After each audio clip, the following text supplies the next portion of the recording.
Hello everyone, this is Batuhan from Ozone Engineering. In this video, I will show you how you can create the dynamic thermal reduced order model of your electric motor. The purpose of this video series is to create an electric motor system simulation model in Twin Builder by using Ansys Icepak, Maxwell and other software.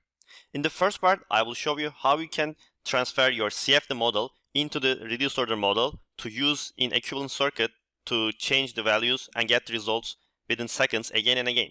I have created a blog by showing the model creation step by step. If you don't understand any steps in the video, you can always refer to this blog and check the steps. Now let's go back to the model. This model is the same model that we created earlier under Ozone Engineering knowledge base. It is how to simulate electric motor temperature using Ansys Motor-CAD and Icepak. I will be using the same model in this blog by changing slight geometries and input values. But to download the original files, you can scroll down to this blog, which I will also share this link under the video's description. And you can come down and download the file from Icepak motor-cad.zip. After downloading the file, or you can basically download the file that I provide for this blog, you will have two different models, which one of them for the Maxwell model to create the EM losses, and the second one will be the Icepak model. In order to create the reduced order model, unfortunately we are not able to couple the EM losses into the CFD model. The reason that in reduced order model we have to give some certain numbers to create database for the electric model. So this algorithm will create the reduced order model, and whenever we change the power input or current input in our system, it will automatically generate the temperature results. Now first, let's check the Icepak model. As you see, this model is very simple. We have a housing, we have windings, magnets, and the insulation between the stator and the winding to represent the epoxy or any other insulation. The result of interest in this model, I assigned maximum housing temperature, maximum magnet temperature, and maximum winding temperature. You can always create and assign different monitors to transfer your model's output into the system level simulation. In order to do that, for example, let's say you are also interested in shaft temperature. You can come and choose any of the faces of the shaft and right click, assign monitor, face, and you have to choose temperature, not temperature maximum, otherwise the reduced order model toolkit will not understand the correlation. You have to choose temperature and click OK. After doing that, the first thing that you would like to do if you download the original file, you should get rid of the electromagnetic losses coupling. And then you should assign the heat sources for each of the components. For example, in my model, I have four losses for heat generation. These are phase A, phase B, phase C, and lastly, the stator losses. I neglected magnet losses in my model to simplify and make the workflow faster, but you can always include more losses and components in your simulation. For example, rotor lamination can be one of them, magnet losses, or even shaft losses. But now, after assigning all the losses, we have to come to Icepak model on top ribbon and go to toolkit, and under the modeling, we have to choose LTI ROM parametric setup. You can also choose LPV. This is used when you have an inlet and outlet in your model. For example, if you have a fan or if you have a water jacket that it is used in Icepak, you should come to and select LPF, and you can also sweep the inlet velocity or mass flow. But since our model doesn't use any other cooling method, we will simply go with LTI. Once you click the LTI model, there will be a pop-up window that you will see. Here you can rename the parametric setup that you would like to do. The main idea here, the toolkit will create one steady state and one transient Icepak model in order to create the database for the reduced order model. Here we have to check all the heat sources that we already assigned to our electric motor. And for the output side, either you can include all of them or you can exclude the thermal model that is generated by the toolkit and just remain the monitors that you assigned before the step.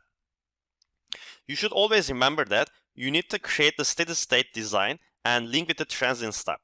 The reason that we are doing that, the model will run the motor with zero losses to get the ambient temperature for winding, magnet, and the stator, and then it will run the transient on top of it.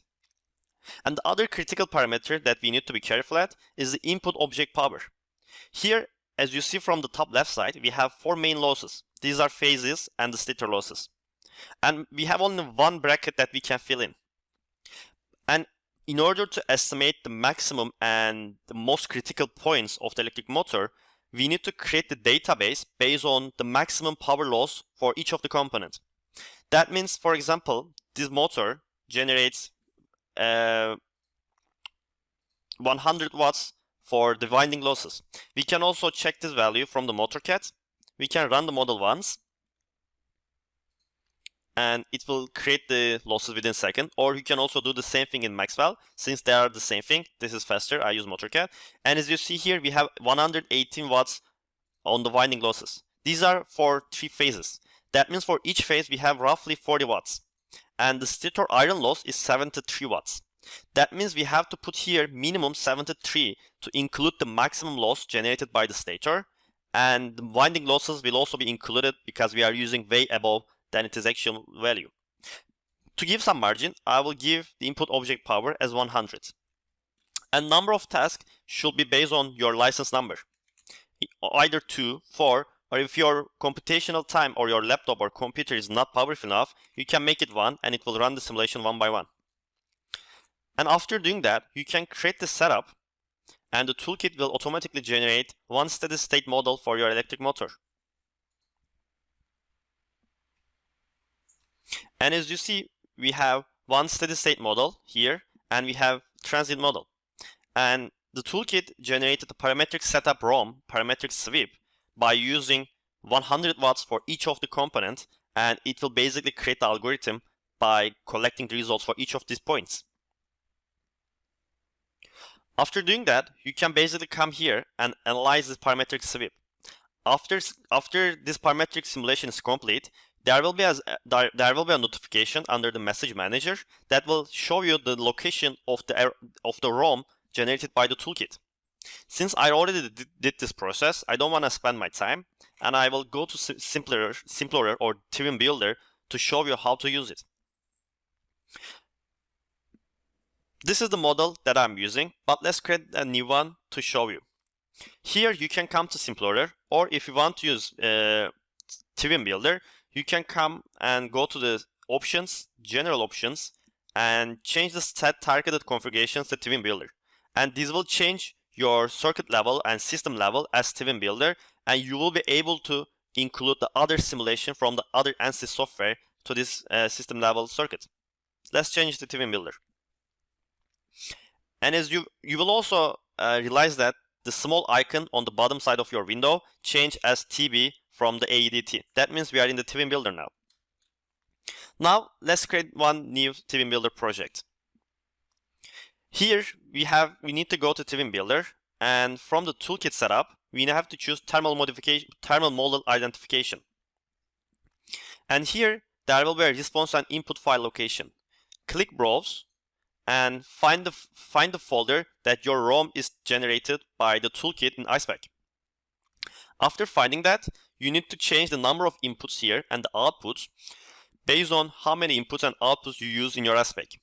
To remind you that, you can always come back to the Icepak, go to Toolkit again, and here we use 4 thermal inputs and we excluded these ones, and we have 3 outputs. That means you need to use, come back to thermal modification, 4 for inputs and 3 for outputs. You can keep the rest of the settings as they are, but you might want to change the model name of your ROM from thermal ROM to electric motor ROM, or anything you would like to use in your system level.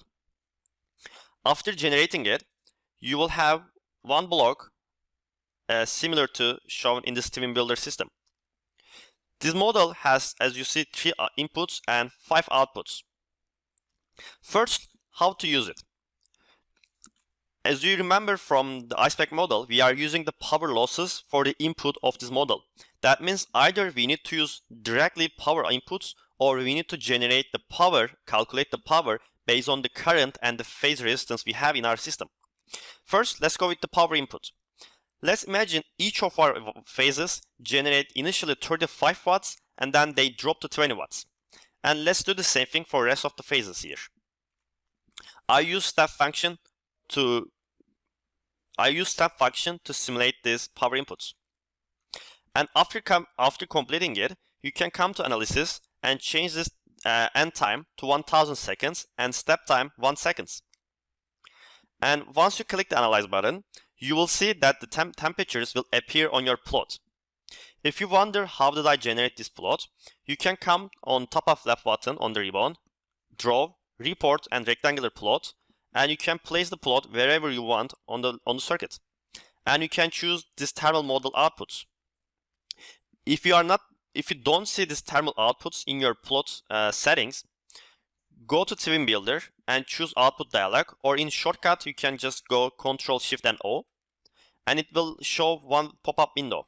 Here you need to check all these output values under the thermal ROM, or in your model electric motor ROM or any other naming you did, and enable the settings. And then you will be able to see the outputs of your ROM model. Since I already generated, we can observe the results here.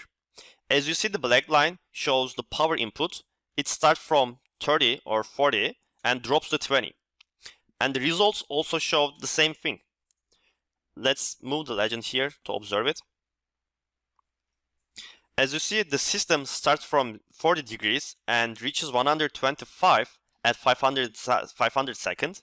And then, since the input power is reduced, the motor initially is cooling, but then it is reaching again to reach the steady state condition. That's for the power input. Now, let's create the current input, which is more realistic, and we will be also using the same thing in our next part of this blog video series. Here, let's say we have current value of 3.5 RMS value, and then it drops to 2. And we use the same thing for all of the phases.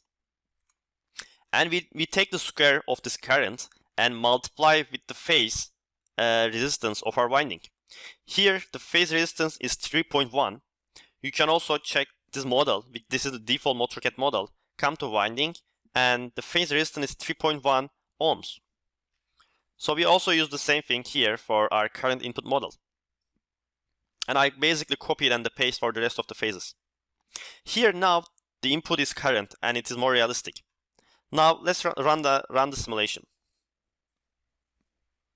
And as you see, the simulation is complete within seconds rather than hours and weeks of CFD simulations. And here, as you see, the winding temperature rises to 135 degrees almost at peak, and then it drops to 125 because our current dropped from 3.5 to 2 amps in RMS. But here there's still one missing point that we can improve the simulation. As you know from the resistance equation based on the temperature, the resistance increase while temperature increase. That means we can include this phenomena and increase the accuracy of your reduced order model in system level simulation. To do that, I created a temperature feedback model for my electric motor. Here still I use the same reduced order model, but I am using the output values as an input of the resistance calculation. I created sub-circuits here that you can also observe. For example, the first one, the phase A resistance calculation. This is basically the block diagram of the equation to calculate the resistance based on the temperature. And I use the same thing for the rest of the phases.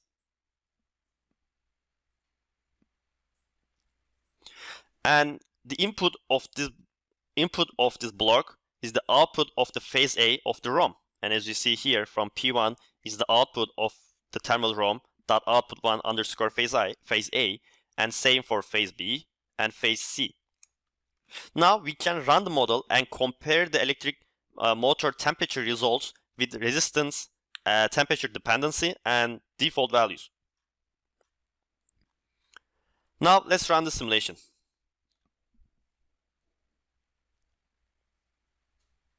Here the top plot shows, the green line shows the default resistance value without any temperature dependency, which is 3.41 or 16, I'm not exactly sure. And the red line is the temperature dependent resistance value. And as we expected, the resistance increases as our temperature increases. And we can see the results based on the temperature. Since the resistance will go higher, our heat generation will go higher based on the I square R equation. And the dashed line shows the newest results with temperature dependency, and the solid lines shows the default resistance values. And as you see, the temperature is significantly different for our electric motor.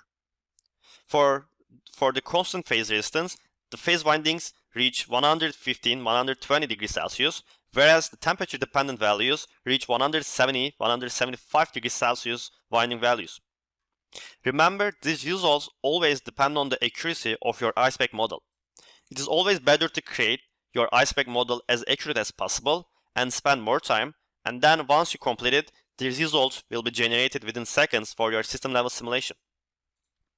Thank you for listening to me, and I will also create a second part of this model for the electric motor, inverter, and battery simulation, temperature, and electromagnetic results.